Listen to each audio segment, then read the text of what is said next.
tunaapishwa tunapewa mheshimiwa.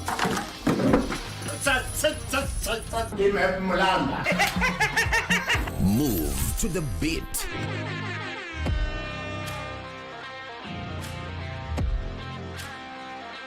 We are live from Broadcasting House. And get informed on the latest happenings. KBC Channel 1. Wow. Yeah! We are the full package. Oh yes. And Kenya's watching. Thank you very much for joining us.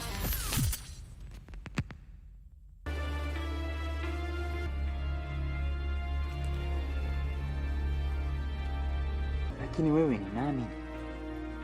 Sikia hoteli ya Vuma kweli na nini kipi? Hauna habari? Ona hiyo hoteli siku hizi iko na bonge la toto. Mtoto mrembo ajabu mwanangu. Mbona kamfukuza Jasiri? Ana roho mbaya hata simpendi. Kuna habari zimeenea. Kuna binti mrembo anatembea kisiwa cha Funzi. Sasa mimi ni usuna nini?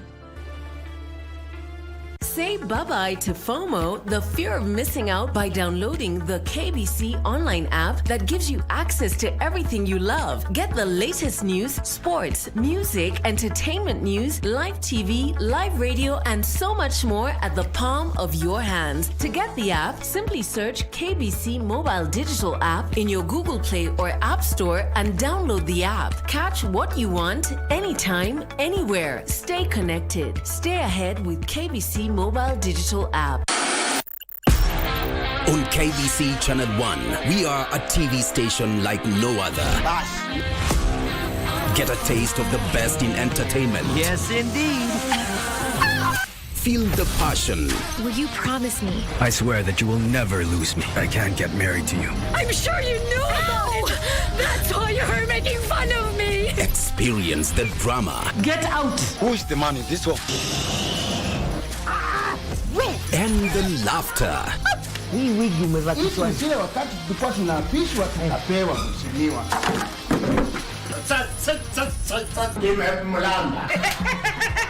Move to the beat.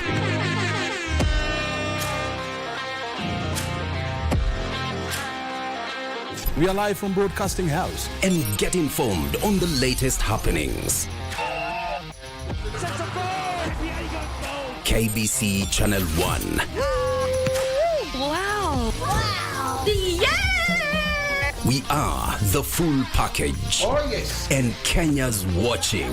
Thank you very much for joining us.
Swadakta mtazamaji, kwa mara nyingine tena tunakutana kwenye Darubini, ikiwa ni siku ya 29 ya mwezi Oktoba mwaka 2024. Popote ulipo mtazamaji, hujambo na karibu kwenye Darubini. Sema nasi kupitia mitandao ya kijamii ambayo ni wazi kabisa, kwenye Facebook, mtandao wa X na vile vile YouTube @KBC Channel 1. Cha msingi zaidi mtazamaji ni kuamsha hamu. Hivi ni baadhi ya taarifa kuu usiku huu.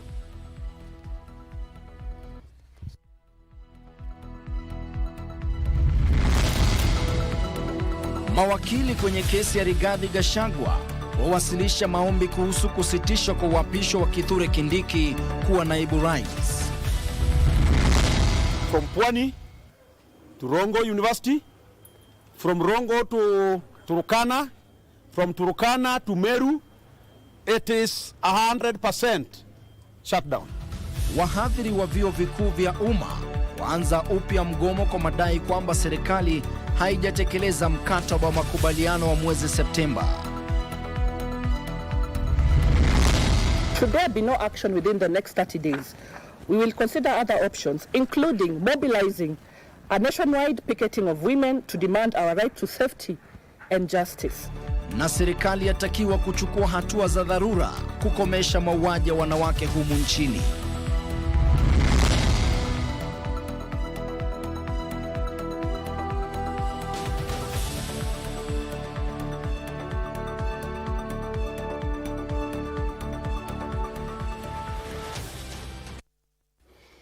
Anayekuwasilishia matangazo haya kwa lugha ishara ni Susan Thuku. Mimi ni Ben Chumba, na mwanzo kabisa tunakufahamisha mtazamaji, kesi ya Rigathi Gachagua ambayo hipo katika mahakama ya juu imechukua pumziko ya takriban dakika 15 baada ya mawakili kutoka pande zote mbili kuwasilisha hoja zao. Kile ambacho kilikuwa kikiangaziwa katika vikao vya leo ni kile hoja ama ile pendekezo la baadhi ya mawakili ambao wanamwakilisha Rigathi Gachagua. Wanasema kwamba wangependa agizo la kusimamia kuapishwa kwa Kithure Kindiki kama naibu rais iweze kusitishwa, huku serikali kupitia wakili Dorcas Oduor ikisema kwamba ni haja kubwa sana hoja hiyo ama swala hilo liweze kuondolewa, na hapo basi Kithure Kindiki aweze kuapishwa kama naibu rais. Ni kesi ambayo inaendelea kwa sasa. Wamechukua pumziko fupi ya takriban dakika 15. Bila shaka wakirejea tutakuwa tunakueleza ni nini ambacho kimejiri. Lakini sasa tusonge mbele, ambapo kwa mara nyingine sasa masomo katika vyuo vikuu vya umma yamelemazwa baada ya wahadhiri kurejelea mgomo wa kitaifa wakishtumu serikali kwa kukosa kutekeleza mkataba walioafikiana mwezi jana.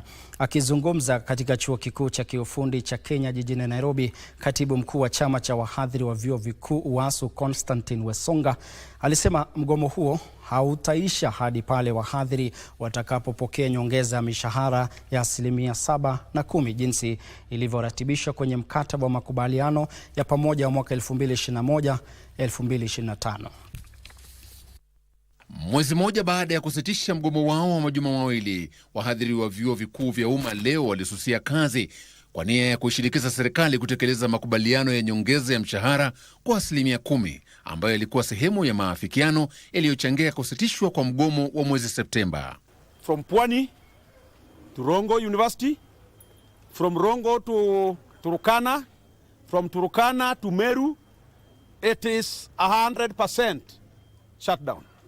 And I want to thank Dons for heeding the call of the union. Kulingana na katibu mkuu wa muungano wa wahadhiri wa vyuo vikuu UASU Constantine Wasonga, baraza la ushauri la vyuo vikuu vya umma limezuia utekelezwaji wa 4% ya nyongeza ya mishahara ya kila mwaka ya wahadhiri. Wasonga anasema kwamba awali wahadhiri walitaka utekelezwaji kikamilifu wa mkataba wa makubaliano ya pamoja, lakini mwishowe wakakubaliana nyongeza ya mshahara ya 7% hadi 10% na nyongeza ya kila mwaka ya 4%. In our last meeting, the Vice Chancellor's Committee, Professor Mugendi, said that 4% has not been paid anywhere in the world. From that day, we have been doing research. And today I have data that there are cadre in the civil service that are paid even 8% automatic annual increment. Wahadhiri hao wameshtumu serikali kwa kutumia vitisho badala ya kuchukua hatua kuzuia mgomo huo ambao utasababisha ucheleweshwaji wa mitihani katika vyuo vikuu vya umma. You cannot joke with the people who have gone to school. Lecturers have gone to school. You can't cheat them. Go and teach them now. Hey, we have refused to go to class. Go and teach them. Go. That you are scaring us with the sacking. Dons can teach anywhere in the world. Don't scare us. Mgomo huo umeanza leo baada ya kukamilika kwa ilani ya siku 7 iliyotolewa kwa serikali na Baraza Kuu la Kitaifa la Chama cha UASU. Joseph Wahungu, Darubini.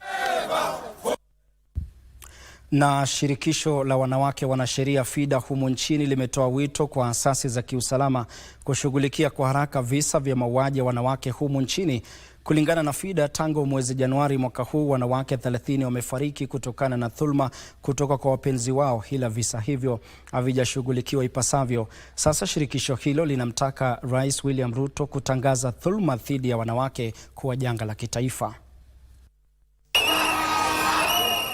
Mwanzoni mwa mwaka huu wanaharakati wanawake waliandamana kupinga ongezeko la visa vya mauaji ya wanawake nchini. Miezi michache baadaye, huenda taswira hiyo ikashuhudiwa tena, kwani shirikisho la FIDA nchini limezua wasiwasi tena kuhusiana na ongezeko la mauaji ya aina hiyo. The media has reported and highlighted the murders of at least 6 women whose bodies were dumped in Kware, Embakasi, shocking the entire country as well as the world. The main suspect in these horrific murders, Collins Jumaisi, escaped from Gigiri police station, and to date, his whereabouts are unknown. Yesterday, the country woke up to the utter shock of the media reports that the body of Yvonne Jirangwa, a 23-year-old trainee Catholic nun, was found in a sewer pit within Rongo Parish Convent. Shirikisho la FIDA na baadhi ya wanaharakati wamezishtumu asasi za kiusalama kwa kuzembea katika kufanya uchunguzi zaidi. In 2024, so far FIDA Kenya is aware of at least 30 cases of women who have died in the hands of intimate partners as a result of domestic violence and femicide. These cases have been reported to the National Police Service, but unfortunately the pace of investigations is excruciatingly slow. Na katika juhudi zao za kutaka hatua za dharura kuchukuliwa, shirikisho la FIDA limetoa mwongozo wa hatua zinazofaa kutekelezwa, ikiwa ni pamoja na marekebisho ya sheria ili kuzifanya kesi za mauaji ya wanawake kuwa uhalifu wa kibinafsi. The President should officially declare femicide a national crisis and a disaster. The Directorate of Criminal Investigations, DCI, and the Office of the Director of Public Prosecutions, that is the ODPP, must provide a detailed public update on the status of investigations and prosecutions of all suspects tied to these femicide cases. Huku shirikisho hilo likiendelea kutoa hamasisho, limeitaka serikali kuongeza juhudi zake za kukabiliana na visa hivyo. Should there be no action within the next 30 days, we will consider other options, including mobilizing a nationwide picketing of women to demand our right to safety and justice. We cannot allow femicide to become a normalized part of a society. Enough is enough. Kamchemenza, Darubini. Na baadhi ya wabunge kutoka chama tawala cha Kenya Kwanza wamepinga vikali pendekezo la mswada wa kurekebisha katiba uliowasilishwa na Senator Samson Cherargei unaodhamiria kuongeza muda wa kuhudumu wa viongozi kutoka miaka 5 hadi 7. Wakiongozwa na mbunge wa Gishugu Githinji Gishimu, wabunge hao walitaja mswada huo kuwa tisho kwa demokrasia ya taifa hili.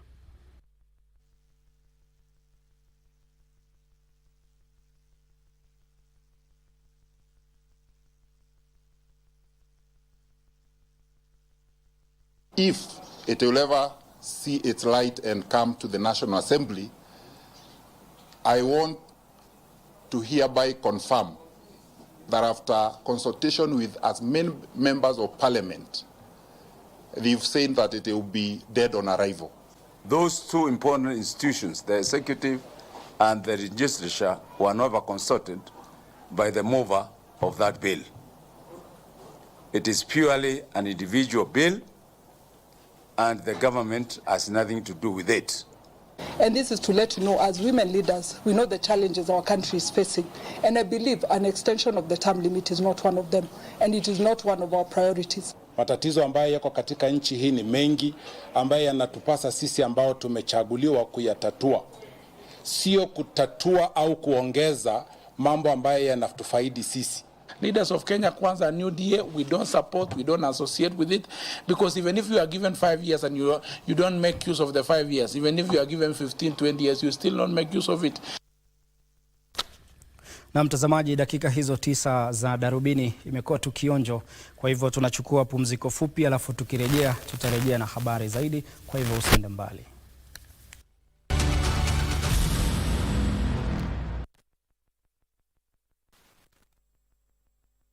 we asked the children, how many of you brushed this morning? And this little boy, his hand didn't go up. And I said, well, why didn't you brush this morning? He said, my brother was using the toothbrush. If I'd waited for him, I would have been late for school.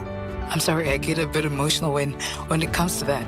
To be able to change a child's life, to be able to bring back that confidence about their smile, for me, is phenomenal. Mapato ya jasho lako, faida ya nguvu zako, na juhudi za kila siku kuboresha maisha yako. KBC ndio ngao ya jasho lako. KBC linzi wa akiba yako. Relax, akiba yako iko salama.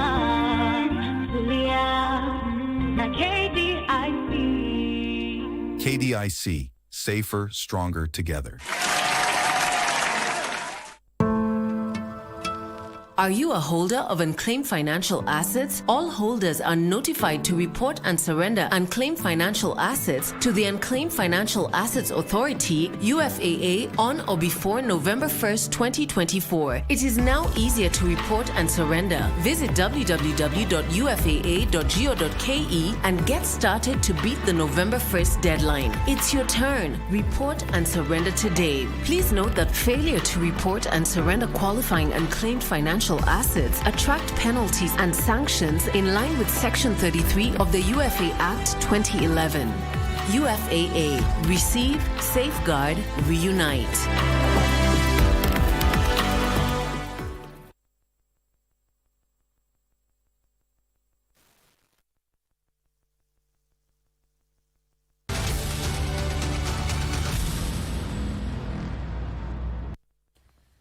Naam, karibu tena mtazamaji, na sasa kesi ambayo ilikuwa imewakilishwa mahakamani na Rigathi Gachagua ili kuweza kutaka mahakama isitishe ile agizo la kumwapisha Kithure Kindiki kama naibu rais inazidi kung'oa nanga katika mahakama kuu, huku mawakili kutoka serikali wakipinga hatua hiyo ama wakipinga hoja hiyo, wakisema kuna haja kubwa sana ya kuweza kutaka agizo ambalo lilikuwa limetolewa na mahakama hapo awali kuweza kuondolewa ili kwamba serikali iweze kumwapisha Kithure Kindiki kama naibu rais. Hebu tusikize jinsi mambo yalivyokuwa katika mahakama kuu hii leo.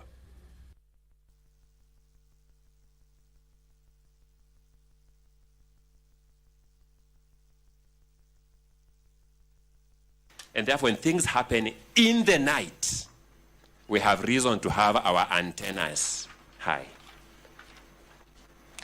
Between the time Senate rose on the night of 17th October 2024 and the time we woke up in the morning of 18th October 2024 to the President's communication to the National Assembly, we were told that the IEBC, which we now know is not properly constituted, has no commissioners, had purportedly cleared Honorable Kithure Kindiki in the night. The President of the Republic of Kenya undertook these clearances overnight and in the morning had a clear proofread memorandum. Exceptional efficiency, we celebrate that. My Lord, the issue is that if we get ourselves into a situation in which the Honorable, the Chief Justice, might have to preside over the swearing in of Honorable Kindiki while this petition is pending, my Lord, that, to borrow the words of Honorable, my friend Gethe Muigai, Senior Counsel, would be the greatest absurdity. While Kwingineko, Rais William Ruto amesema kuwa wanafunzi milioni 10 humu nchini watapokea milo yenye afya shuleni kufikia mwaka 2030.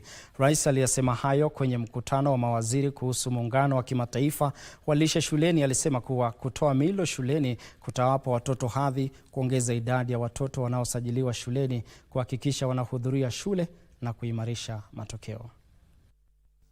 Akizungumza wakati wa mkutano wa pili kuhusu muungano wa kimataifa wa lishe shuleni na wadau na washirika, Rais William Ruto alisema kuwa mpango ulioko wa lishe shuleni umenufaisha wanafunzi milioni 2.6.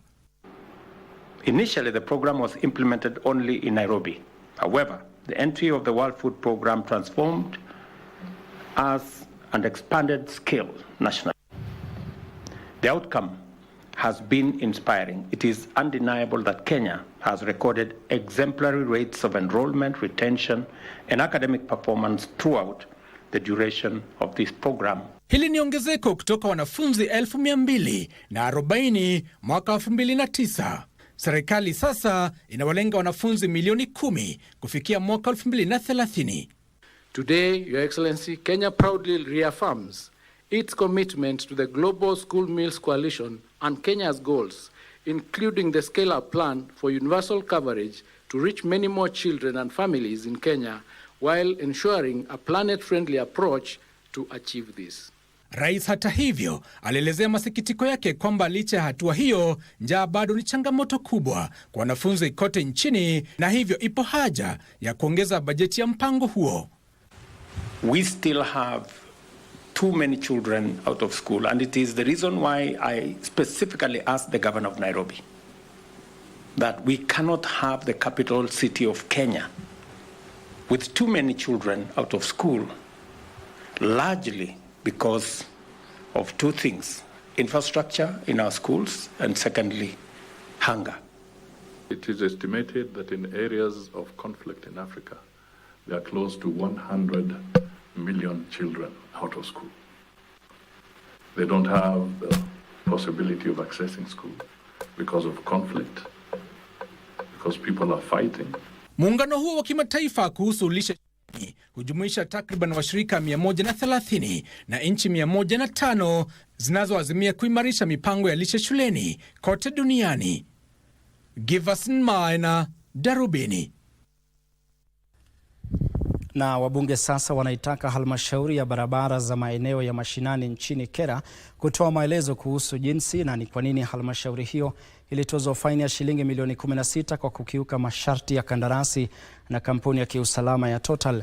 Mkurugenzi mkuu wa Kera Philemon Kandia alishindwa kuelezea kamati ya bunge la taifa kuhusu uwekezaji wa umma katika kawi na huduma za kibiashara kilichoifanya kukiuka masharti ya kandarasi hiyo na kusababisha hasara ya takriban shilingi milioni 16. Halmashauri ya barabara za maeneo mashinani nchini ilikuwa imeipa kampuni ya usalama ya Total kandarasi ya kulinda usalama kwenye afisi na makao yake 47 makuu kwa kipindi cha miaka miwili kwa gharama ya shilingi milioni 29, lakini ikalipa shilingi milioni 45 baada ya kesi.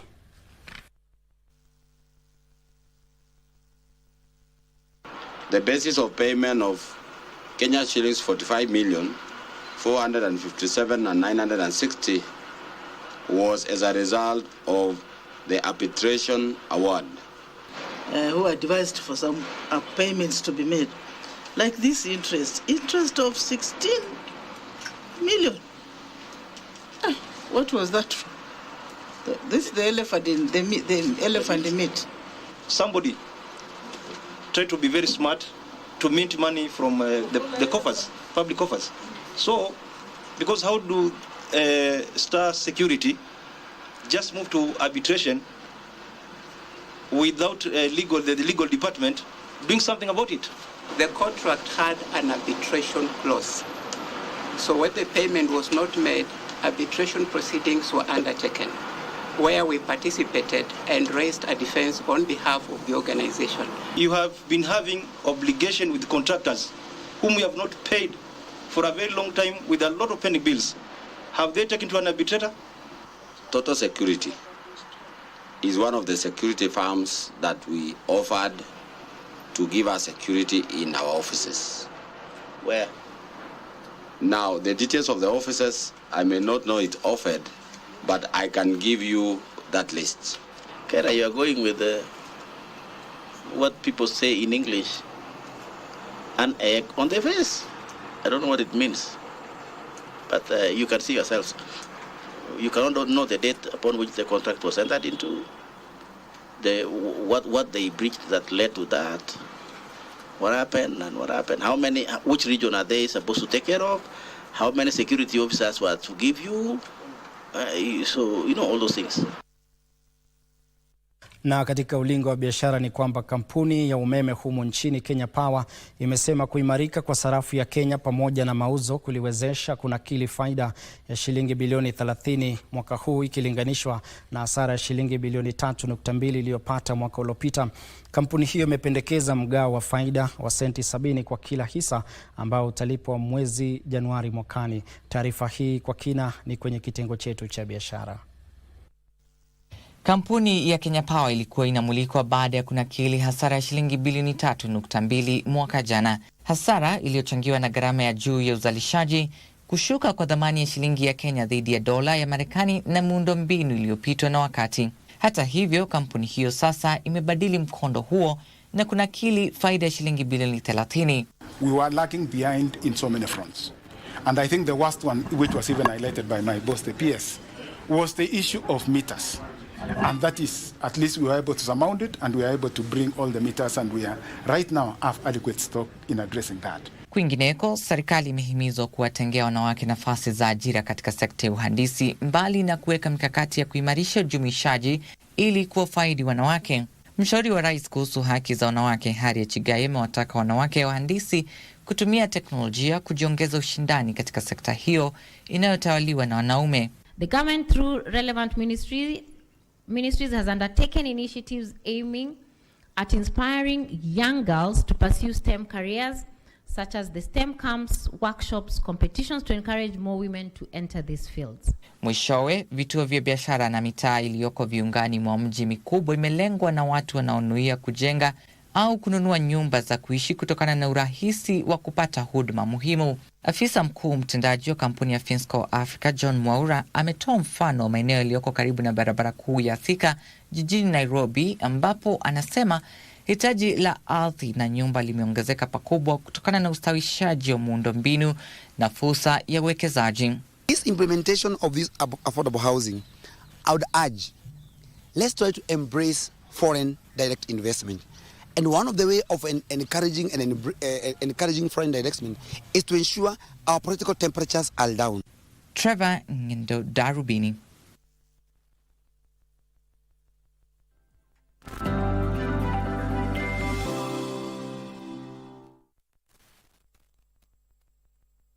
Mtazamaji, tumekuandalia taarifa zinazogonga vichwa vya vyombo vya habari kutoka hapa jijini Nairobi na pia mashinani. Wanahabari zaidi ya ubora wao wako ange kukuletea habari pindi zinapochipuka kutoka pembe zote za Kenya. Kwenye kipindi cha Tamrini tunakuletea mazungumzo ya moja kwa moja kufafanua na kuangazia masuala yanayokuhusu wewe mtazamaji.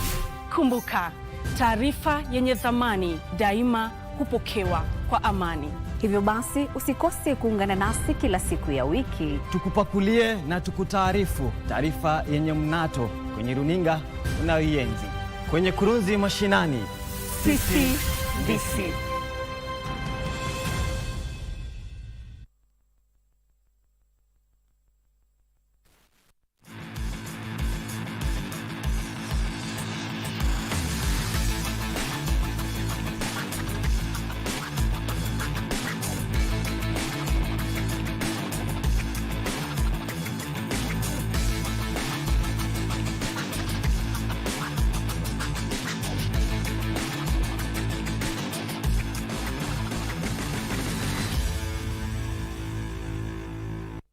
Na katika ulingo wa spoti ni kwamba ni mwanzo mpya kwa shirikisho la volleyball nchini ambalo limejumuisha mfumo wa kielektroniki katika msimu mpya wa ligi ya kitaifa msimu wa mwaka 2024 mwaka 2025 unaotarajiwa kuanza Alhamisi kwa mechi za kusisimua katika kaunti ya Nyeri.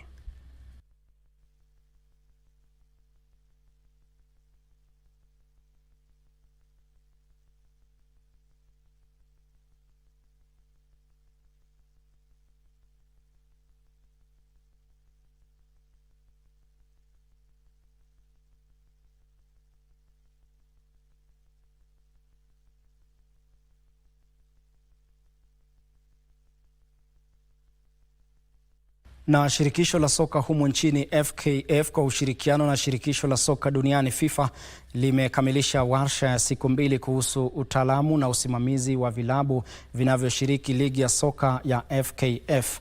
Mafunzo hayo yalilenga kusaidia vilabu vya soka humu nchini na maarifa ya kuendesha vilabu vyao na pia kuwapa mafunzo washiriki wa vilabu vya soka kuhusu upangaji mikakati, utawala na usimamizi wa fedha, yaliongozwa na kinara wa FKF Nick Mwendwa na afisa mkuu wa FIFA wa mipango ya maendeleo barani Afrika Solomon Mudenge.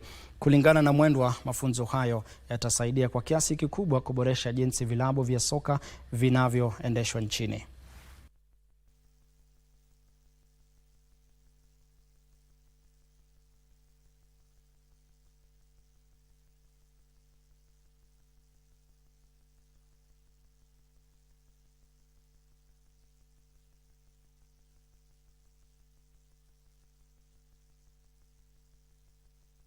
I'm happy that we're the second country in Africa to get this training.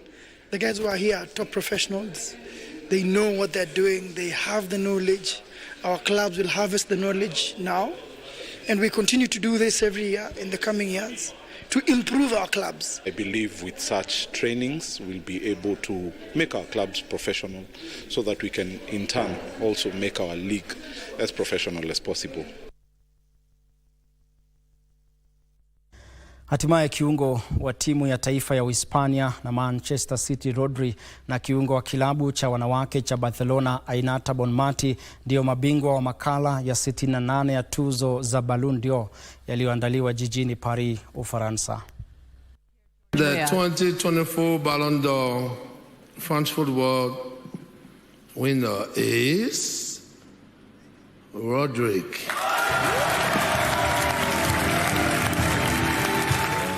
Rodri alinyakua tuzo hilo kwa mara ya kwanza baada ya kuwapiku Vinicius Junior na Jude Bellingham wa Real Madrid.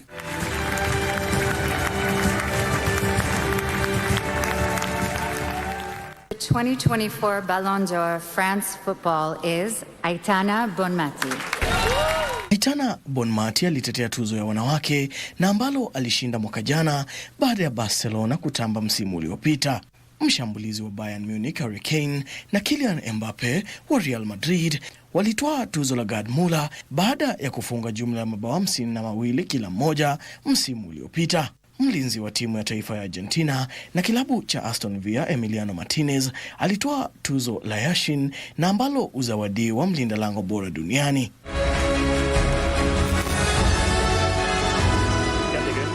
Lamine Yamal wa Barcelona alitoa tuzo la mchezaji bora asiyezidi umri wa miaka 21, huku kilabu cha wanawake cha Barcelona na Real Madrid zikitoa timu bora za wanawake na wanaume mtawalia. Jenny Hermoso wa Uhispania alitajwa mwanamke wa kwanza kutoa tuzo la Socrates, ambalo utuzwa mchezaji anayechangia katika mapinduzi ya jamii.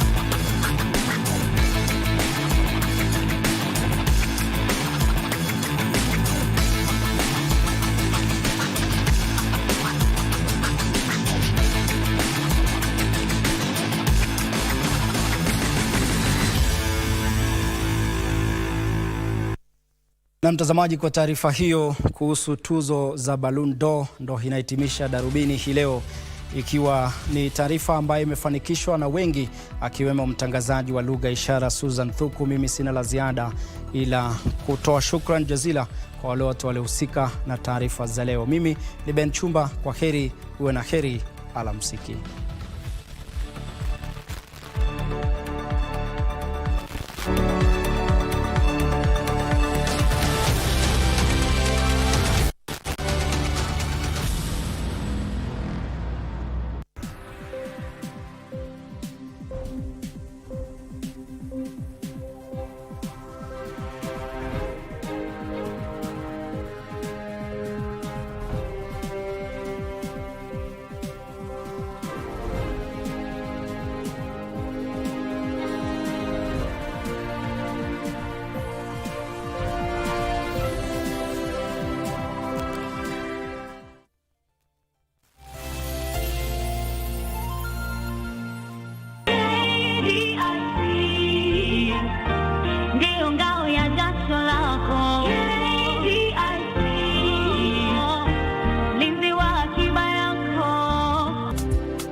KDIC, safer, stronger together.